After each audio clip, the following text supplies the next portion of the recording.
Hello, our friends, Evolutionary Energy Arts family. Hello there, welcome back.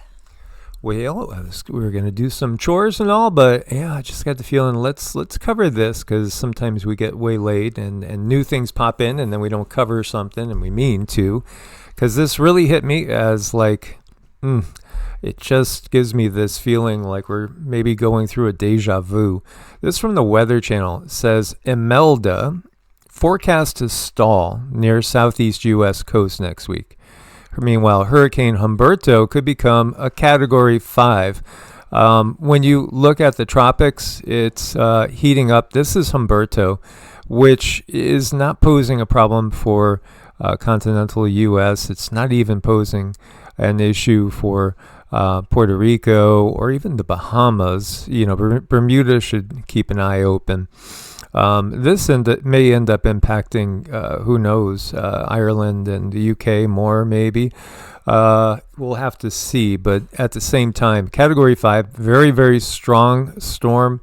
Doesn't appear that that's going to be a problem for us. This is the little problem, which, again, here we have something that's going to be just a Category 1.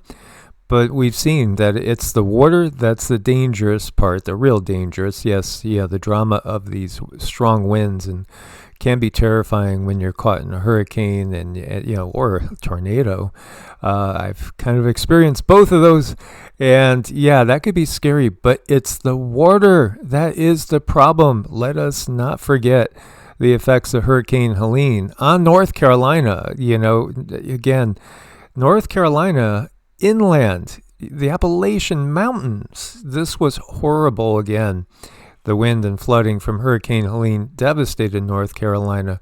Again, in the western area, Asheville, and all the areas that you might not, think as being going to be damaged by hurricanes. But Asheville, Swanoa, Spruce Pine, Chimney Rock, Montreat, Lake Lure, just forever changed. Mudslides. This was the costliest natural disaster in North Carolina history. Now, it surpassed Hurricane Florence from 2018. But that's the deja vu I'm getting is more the Hurricane Flo or Hurricane Florence.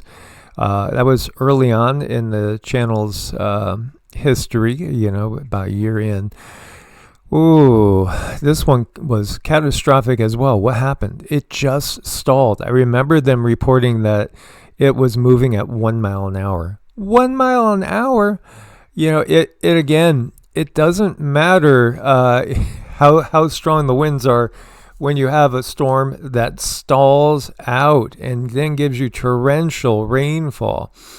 So, this is something to be very, very aware of because some areas got over 30 inches of rain, 2.5 feet of rain. That was massive. This was a catastrophic level, 1 in 500 year flood events. Again, even did end up causing other tornadoes. So when I see them saying that Imelda, which, right now, not even a hurricane, but when you look at it, it's going to hug the East Coast. It's going to hug the coastline of Florida, Georgia. And then, they're saying it's just going to kind of stall out, or it has the potential to stall out. Humberto is the powerful looking one.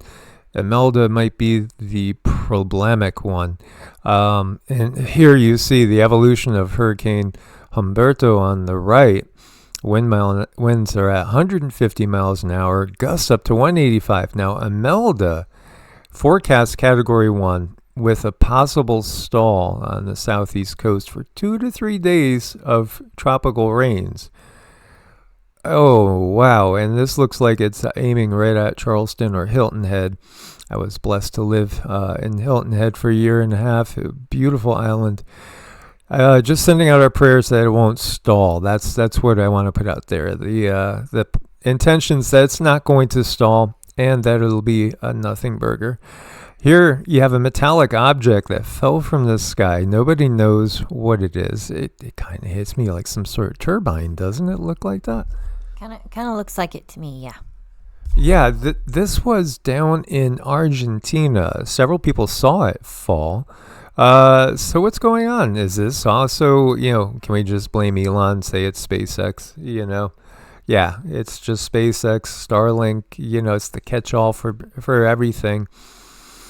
Could it be that there's some hybrid warfare going on at very, very high levels, including taking out satellites and the like, maybe even taking out weaponry that's up there that nobody officially knows of, as far as the public and all. So, this gentleman, Ramon Gonzalez, it dropped on his property. Certainly it looks technological, probably human, but whose, I wonder.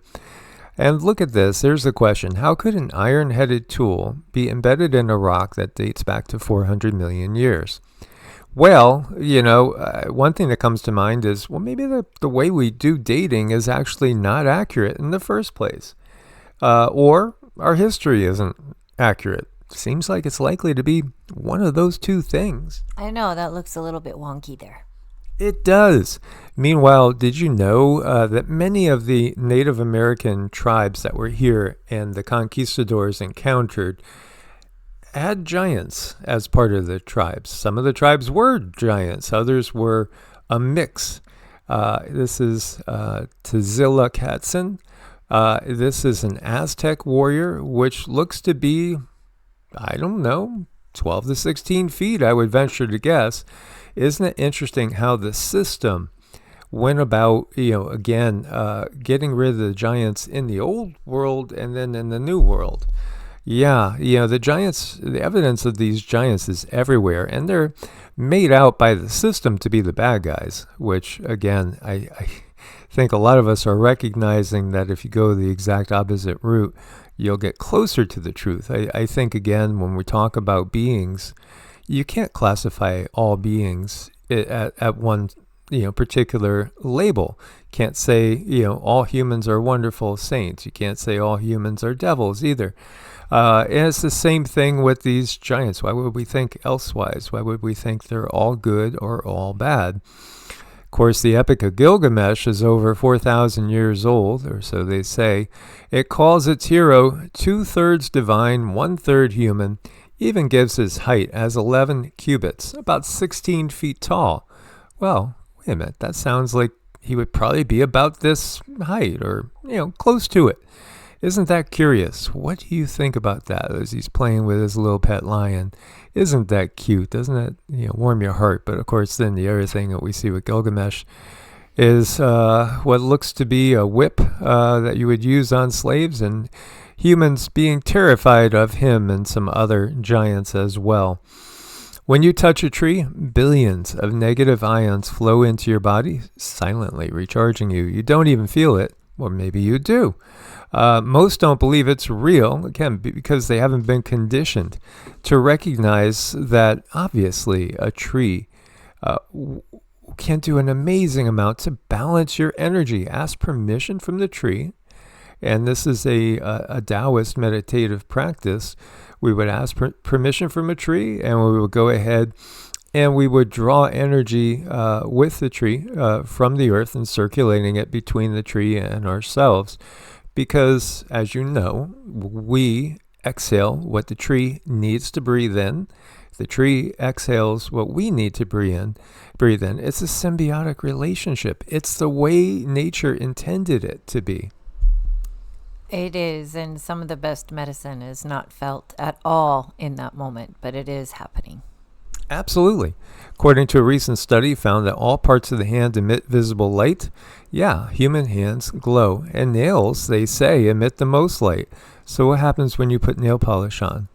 Does that block the flow of energy? Could that end up causing energetic disruptions, even disease? Again, unfortunately, people haven't paid too much attention in total. Of course, there's many of you out there that understand all of this.